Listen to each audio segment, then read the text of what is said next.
नमस्कार दोस्तों, हर्षित द्विवेदी एजुकेशन में आपका स्वागत है। मेरा नाम है विनीत सागर। डेली न्यूज एनालिसिस 14 अगस्त 2022। आज एडिटोरियल नहीं आता है दोस्तों, इसलिए इंपॉर्टेंट न्यूज हम डिस्कस करेंगे। 5 इंपॉर्टेंट न्यूज है। एक तो हिमाचल प्रदेश का एंटी कन्वर्शन लॉ के रिगार्डिंग है दोस्तों। देखिए 2019 से हिमाचल में एंटी कन्वर्शन लॉ है। अब इसमें कुछ अमेंडमेंट्स किए जा रहे हैं, वो क्या है देखेंगे। फिर देखिए 2017 में सुप्रीम कोर्ट का ट्रिपल तलाक वर्डिक्ट आया था। ये वर्डिक्ट के बाद भी जो पिटिशनर्स के साथ गलत हो रहा है, उनको आज हाफ डाइवोर्सिस रहना पड़ रहा है, उसके बारे में एक आर्टिकल है दोस्तों। This is very important article, ये हम डिस्कस करेंगे।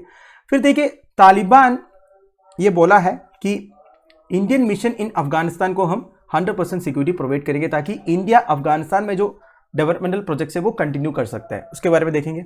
फिर देखिए India can be the second largest economy bye 2031। Indian economy से रिलेटेड न्यूज है दोस्तों, this is very important. RBI deputy governor Michael Patra साहब ने ये बोला है, अगर इंडिया को सेकंड लार्जेस्ट इकोनॉमी बाय 2031 बनना है तो जीडीपी ग्रोथ रेट 11% तक करना होगा। 11% करने के लिए क्या क्या करना होगा ये भी इस आर्टिकल में है। This is very important article. फिर देखिए एक छोटी सी न्यूज है, north Korea criticises UN chief over denuclearisation call. देखिए यूनाइटेड नेशंस ऑर्गेनाइजेशन का जो चीफ है, उन्होंने रिसेंटली ये बोला कि नॉर्थ कोरिया को डी न्यूक्लियराइज करना चाहिए अगर शांति और समाधान लाना है उस रीजन में। तो ओबीसी बात है, नॉर्थ कोरिया को अच्छा नहीं लगा तो इन्होंने यूएन चीफ को क्रिटिसाइज किया है। इस बारे में भी डिस्कस करेंगे। सबसे पहला news, Himachal bans mass conversion 10 year jail for forced religion change. GS paper 2 government policies में ये न्यूज आपको काम आएगा। हिमाचल प्रदेश का 2019 एंटी कन्वर्शन लॉ के बारे में आपने सुना होगा, that is Himachal Pradesh freedom of religion act 2019। वैसे इंडिया में कई सारे स्टेट्स में एंटी कन्वर्शन लॉ है। एंटी कन्वर्शन लॉ का बेसिक ऑब्जेक्टिव क्या है दोस्तों? फोर्स्ड कन्वर्शंस को बैन करना। देखिए हमारा कॉन्स्टिट्यूशन में फंडामेंटल राइट है फ्रीडम ऑफ रिलीजन। आप कोई भी रिलीजन चूज कर सकते हो। अगर आपको कोई भी रिलीजन नहीं चूज करना है वो भी आप कर सकते हो। आप अगर एक रिलीजन से दूसरे रिलीजन में कन्वर्ट होना चाहते हो वो भी आप कर सकते हो, कोई मना नहीं है। पर अगर आपका रिलीजन को जबरदस्ती चेंज किया जा रहा है, फोर्स्ड कन्वर्शन हो रहा है, तो वो गलत है। तो एंटी कन्वर्शन लॉज के अंडर फोर्स्ड कन्वर्शन को एक पनिशेबल ऑफेंस बना दिया गया है। ठीक है, इतना क्लियर है। Now Himachal Pradesh state government अभी क्या कर रहा है, 2019 एंटी कन्वर्शन लॉ के जो प्रोविजंस है उसे और स्ट्रिंजेंट बना दिया जा रहा है।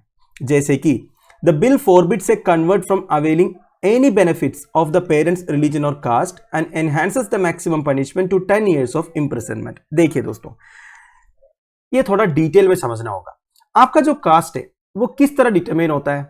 आपका पेरेंट्स का जो कास्ट है वो ऑटोमेटिकली आपको मिल जाता है। अब मान लीजिए एक पर्टिकुलर इंडिविजुअल ए, इस इंडिविजुअल का फादर जो है जनरल कैटेगरी से है और मदर जो है एससी कैटेगरी से है। तो हमारे रूल्स ये कहता है दोस्तों, ये जो इंडिविजुअल ये है ये चाहे तो जनरल भी रह सकता है या फिर शेड्यूल कास्ट भी रह सकता है ना। तो बेसिकली आपके जो पेरेंट्स है उनका कास्ट ऑटोमेटिकली आपको मिल जाता है। नाउ मान लीजिए ये पर्टिकुलर इंडिविजुअल ए रिलीजन चेंज करना चाहता है, तो ये नया अमेंडमेंट के हिसाब से ए को रिजर्वेशन वाला जो बेनिफिट्स है या फिर एक कास्ट से होने से जो बेनिफिट्स आपको गवर्नमेंट से मिल रहा था वो सारे बेनिफिट्स आप ले नहीं पाएंगे अगर आप रिलीजन चेंज करोगे।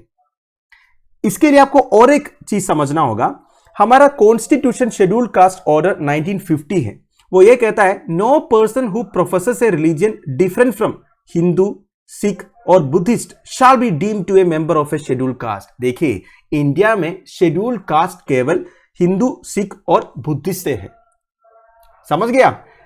ये 3 रिलीजन को छोड़ के कोई भी रिलीजन से शेड्यूल कास्ट इंडिया में नहीं है। तो अगर इन 3 रिलीजन से बिलोंग करने वाले कोई भी मेंबर कन्वर्ट हो जाते हैं तो उन्हें, अगर वो शेड्यूल कास्ट है तो उन्हें वो शेड्यूल कास्ट का रिजर्वेशन बेनिफिट्स नहीं मिलेगा। ये बोला है Himachal Pradesh freedom of religion amendment bill 2022। इसके साथ साथ फोर्स्ड कन्वर्शन का जो मैक्सिमम पनिशमेंट है उसे भी इंक्रीज किया गया up to 10 years of imprisonment. And it also bans mass conversion. Mass conversion का मतलब क्या है? 2 से ज्यादा लोगों का कन्वर्शन अगर सेम टाइम हो रहा है उसे मास कन्वर्शन बोलेंगे। तो ये मास कन्वर्शन को भी बैन किया गया थ्रू फोर्स और अल्यूरमेंट। देखिए ये जो रिलीजियस कन्वर्शन होता है ये 2 टाइप का हो सकता है ना, एक होता है फोर्स से जबरदस्ती चेंज करवाना किसी का रिलीजन, एक होता है अल्यूरमेंट से। अल्यूरमेंट मतलब पैसे देके या फिर और कुछ ऑफर्स देके, मतलब बोलेंगे हमारा रिलीजन ज्वाइन करो, आपको हम घर बना के देंगे, पैसे देंगे, वो देंगे, ये देंगे, ये सब अल्लूरमेंट हो गया। तो ये सारे पनिशेबल ऑफेंस है दोस्तों। और देखिए the 2019 act prohibits conversion by misrepresentation, force, undue influence, coercion, inducement, marriage और एनी फ्रॉडुलेंट मीन्स। मतलब बस आप इतना ही समझ लीजिए, अगर कोई अपने मन से रिलीजन चेंज कर रहा है तो ठीक है, पर किसी भी तरह का इन्फ्लुएंस की वजह से अगर आपको रिलीजन चेंज करना पड़ रहा है तो वो प्रोहिबिटेड है। कई शादियां ऐसे होते हैं दोस्तों for the sole purpose of conversion, बस रिलीजन कन्वर्ट करने के लिए शादियां भी होती है हमारे देश में, तो वो भी नल एंड वॉइड डिक्लेयर किया है under section 5 of the act. ठीक है, अगला है 5 years after supreme court's triple talaq verdict, petitioners living life as half divorces. GS paper 192 judiciary and women related issues में ये न्यूज आपको काम आएगा। देखिए दोस्तों, ये जो पर्टिकुलर न्यूज है this is very important for your examinations. इससे पता चलता है दोस्तों एक पर्टिकुलर वर्डिक्ट का या फिर एक पर्टिकुलर गवर्नमेंट एक्ट का ग्राउंड लेवल इंप्लीमेंटेशन कितना तक होते हैं। अब देखिए, आप सबको पता होगा अगस्त 2017 को सुप्रीम कोर्ट का 5 जज bench under chief justice JS Khehar instant triple talaq को इनवैलिडेट किया था, और गवर्नमेंट ऑफ इंडिया उसी वर्डिक्ट के बाद मुस्लिम women protection of rights on marriage act 2019 भी लेके आया था।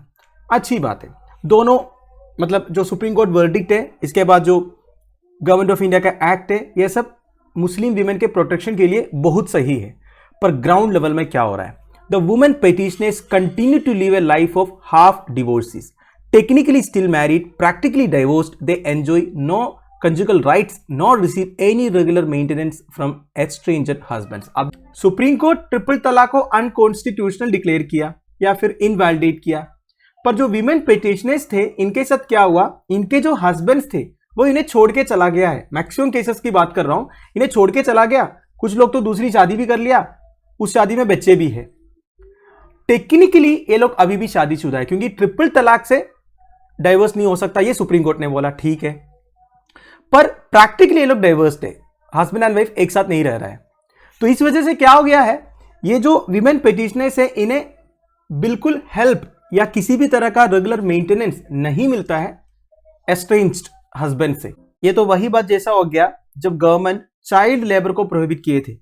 आपको याद होगा 14 साल के नीचे जो बच्चे हैं उनसे काम नहीं करवा सकते, इस तरह एक ऑर्डर गवर्नमेंट की तरफ से आया था। वैसे गवर्नमेंट का इंटेंशन सही था, क्योंकि कई जगहों में छोटे बच्चों का एक्सप्लॉइटेशन होता था।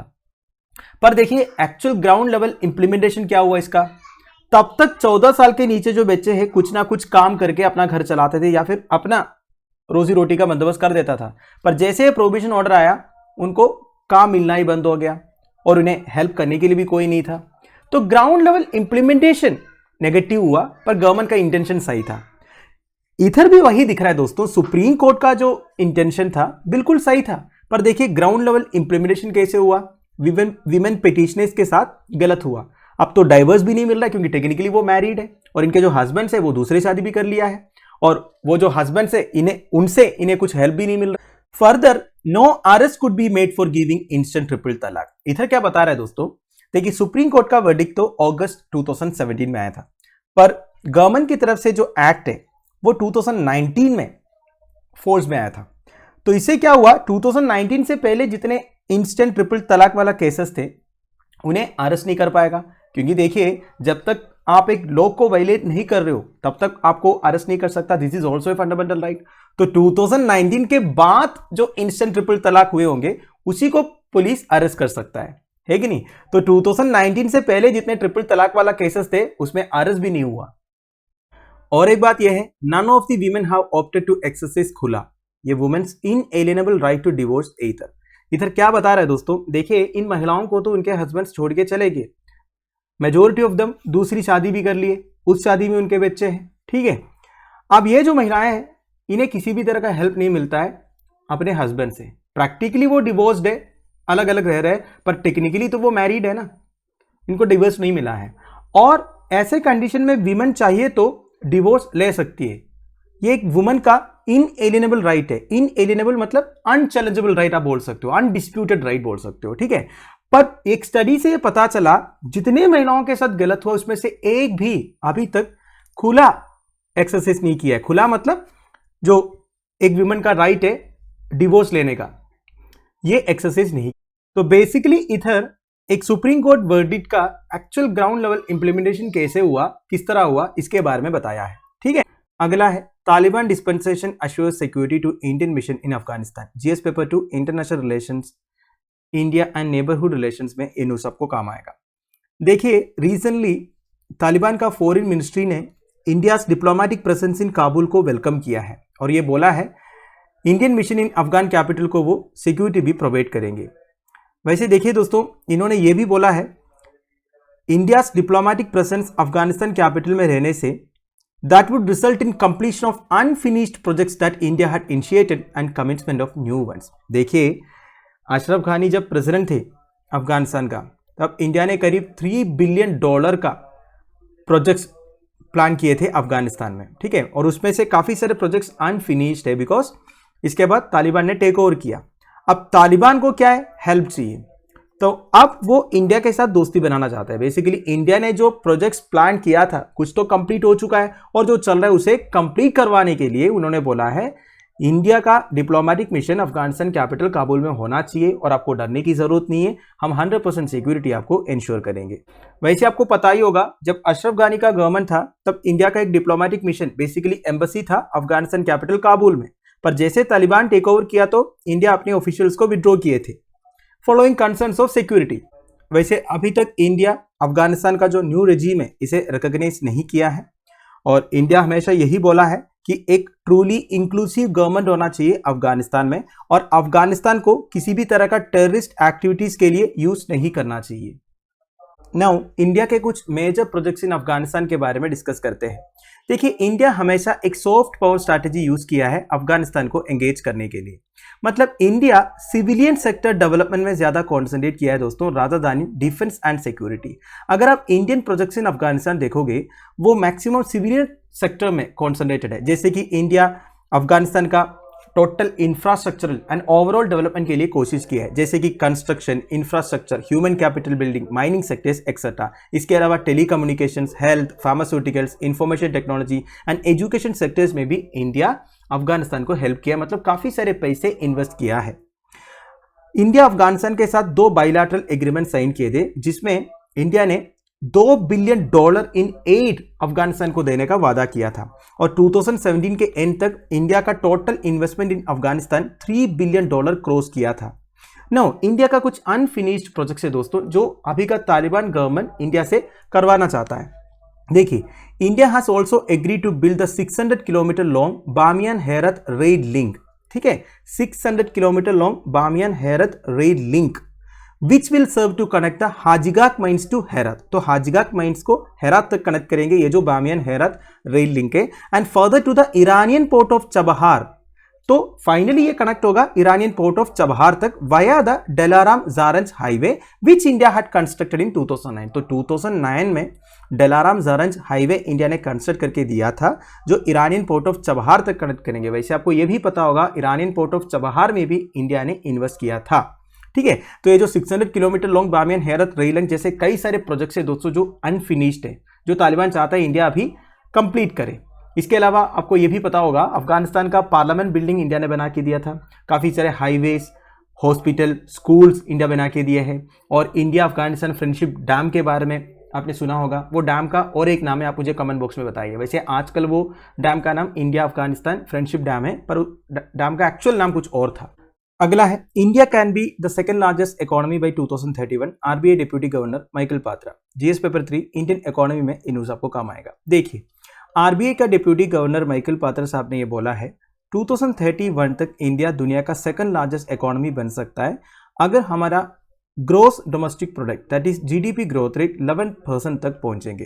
वैसे organisation for economic cooperation and development ने यह कैलकुलेट किया था कि 2048 तक इंडिया यूएस इकोनॉमी को ओवरटेक करेंगे और चाइना के बाद largest economy in the world बनेंगे। ठीक है, पर अगर हम 11% तक जीडीपी ग्रोथ रेट को लाएंगे तो 2048 नहीं 2031 तक इंडिया सेकंड लार्जेस्ट इकोनॉमी बनेंगे, ये बोला है। वैसे इंडियन इकोनॉमी फाइनेंशियल ईयर 2022 में 8.7% ग्रो किया था और आरबीआई ने यह प्रोजेक्ट किया है फाइनेंशियल ईयर 2023 में हमारा जीडीपी ग्रोथ 7.2% होगा। ठीक है, तो अगर हमें 11% वाला टारगेट अचीव करना है तो हमें 4 ड्राइवर्स ऑफ ग्रोथ के ऊपर फोकस करना होगा according to Michael Patra. One is demographic dividend. Demographic dividend का मतलब क्या होता है? देखिए, हमारा पॉपुलेशन अगले साल चाइना को ओवरटेक करेंगे, पर अच्छी बात यह दोस्तों, कुछ सालों के अंदर हमारा टोटल पॉपुलेशन में करीब 50% यूथ पॉपुलेशन होगा।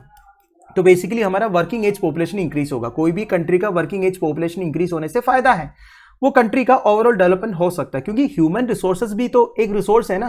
पर देखिए, एट द सेम टाइम हमको ये जो वर्किंग एज पॉपुलेशन है या फिर ये जो यूथ पॉपुलेशन है, इनकी स्किल डेवलपमेंट करना भी जरूरी है, इनकी कैपेबिलिटीज को इंक्रीज करना जरूरी है। देखिए, क्वालिटी वाला ह्यूमन रिसोर्स होने से ही एक कंट्री का डेवलपमेंट होगा। बस यूथ पॉपुलेशन ये बोल के कुछ नहीं होगा, इनके टैलेंट्स को, स्किल्स को, कैपेसिटी को इंक्रीज करना पड़ेगा। एट द सेम टाइम हमारे डेमोग्राफिक डिविडेंड में ये भी आता है कि देखिए, जेंडर इक्वालिटी भी लाना पड़ेगा। हमारा फीमेल पार्टिसिपेशन रेट भी कम है, तो इसे भी इंक्रीज करना पड़ेगा। तो हर तरीके से हमारा पॉपुलेशन को हमें प्रिपेयर करना पड़ेगा, ठीक है, ताकि वो जीडीपी ग्रोथ में कंट्रीब्यूट करे। फिर देखिए, मैन्युफैक्चरिंग, ये तो आपको पता है दोस्तों, हमारा जो मैन्युफैक्चरिंग सेक्टर है उसमें बूस्ट चाहिए। फिर हमारे एक्सपोर्ट्स को इंक्रीज करना पड़ेगा। फिर इंटरनेशनलाइजेशन ऑफ रूपी, इसका मतलब क्या है? मतलब 100% कैपिटल अकाउंट कन्वर्टेबिलिटी लाना। सिंपल भाषा में दोस्तों, जब हम फॉरेन एक्सचेंज में इंडियन रूपी को दूसरी कोई करेंसी से कन्वर्ट करेंगे, तब किसी भी तरह का रेगुलेशंस एंड कंट्रोल नहीं होना चाहिए किसी से भी।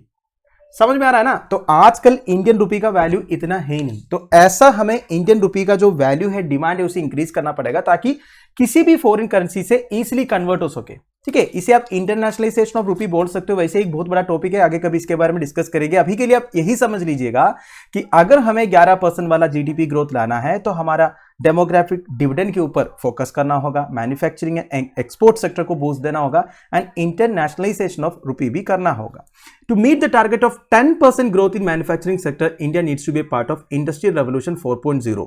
तो देखिए, हमें अगर हमारा मैन्युफैक्चरिंग सेक्टर में ग्रोथ लाना है तो इंडस्ट्रियल रेवोल्यूशन 4.0 जो आने वाला है उसका पार्ट बनना पड़ेगा, जिसमें देखिए बहुत सारे फीचर्स है, automation, data exchange, cyber physical systems, cloud computing, advance robotics. तो ये सारे जो फीचर्स है हमारे मैन्युफैक्चरिंग सेक्टर में भी लाना होगा, तब जाके हम इंडस्ट्रियल रेवोल्यूशन 4.0 का पार्ट बनेंगे और हमारा मैन्युफैक्चरिंग सेक्टर में इंक्रीज होगा। Additionally, India must develop a skilled labour force and increase its international competitiveness. ये तो मैंने आपको बता दिया डेमोग्राफिक डिविडेंड में। मैंने आपको बताया था ना, हमारा 50% जो पॉपुलेशन है वो यूथ पॉपुलेशन होने वाला है कुछ सालों के अंदर। तो ये यूथ पॉपुलेशन का स्किल, इसे हमें इंक्रीज करना पड़ेगा।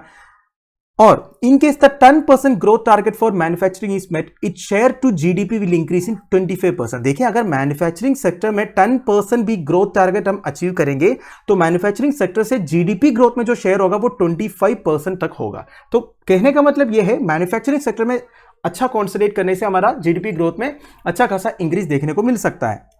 इसके अलावा हमारे इंफ्रास्ट्रक्चर सेक्टर में इन्वेस्टमेंट कम है दोस्तों। ये जो इंफ्रास्ट्रक्चर सेक्टर में इन्वेस्टमेंट है उसे कम से कम 6% ऑफ द जीडीपी तक इंक्रीज करना पड़ेगा 2030 तक, आज compare to 4.6% as of now. तो ध्यान दीजिएगा, अभी के हिसाब से हमारे देश में इंफ्रास्ट्रक्चर सेक्टर में जो इन्वेस्टमेंट है वो 4.6% ऑफ जीडीपी है, उसे इंक्रीज करना पड़ेगा up to 6% of the GDP.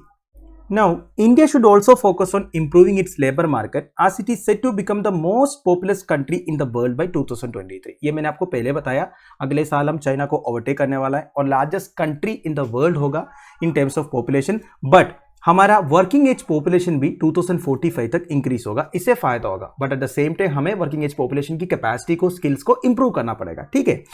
However, अभी के हिसाब से हमारा वर्कफोर्स का कंट्रीब्यूशन है जीडीपी ग्रोथ के लिए वो काफी कम है in comparison with developed and emerging market economies, ठीक है। हमारा वर्कफोर्स का जो कंट्रीब्यूशन है जीडीपी ग्रोथ के लिए वो कम है अगर आप डेवलप्ड कंट्री से और इमर्जिंग मार्केट इकोनॉमी से कंपेयर करोगे तो इसे इंक्रीज करना पड़ेगा। वैसे हमारा वर्कफोर्स का 83% जो है अनऑर्गेनाइज्ड सेक्टर में काम करते हैं, ये बात भी आपको पता होना चाहिए। What is unorganised sector?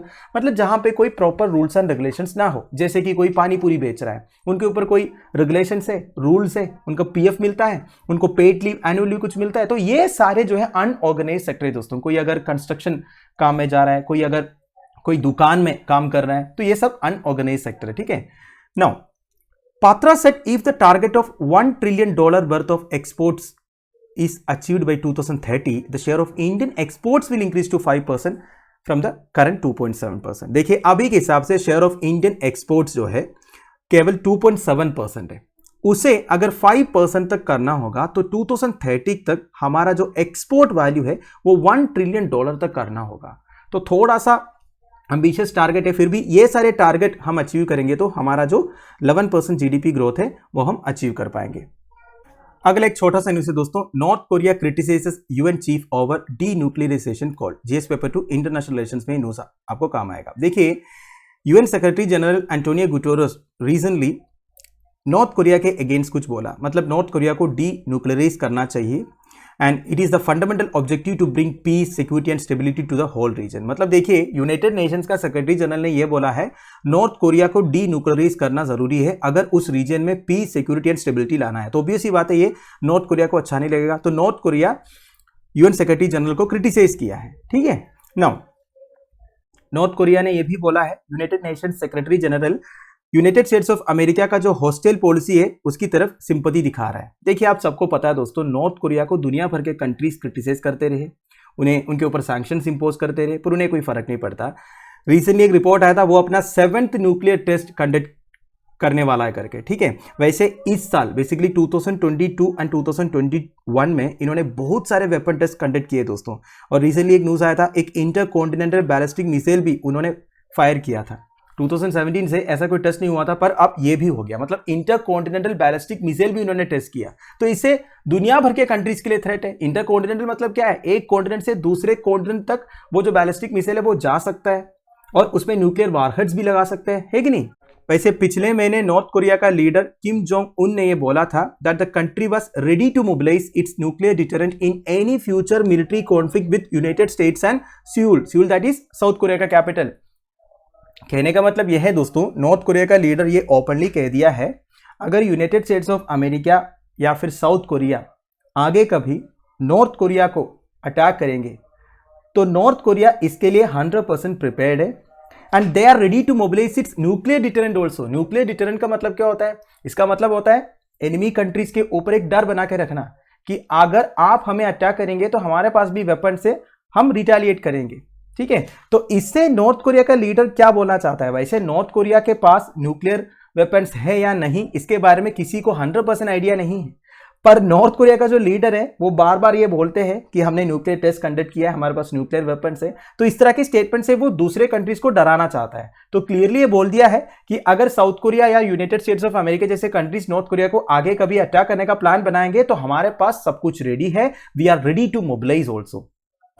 तो दोस्तों दैट्स इट। आई होप आपको वीडियो इन्फॉर्मेटिव लगा होगा। लेक्चर की पीडीएफ एज यूजुअल आपको टेलीग्राम चैनल में मिल जाएगा जिसका लिंक नीचे डिस्क्रिप्शन बॉक्स में प्रोवाइडेड है। Thank you for watching, bye bye, have a nice day.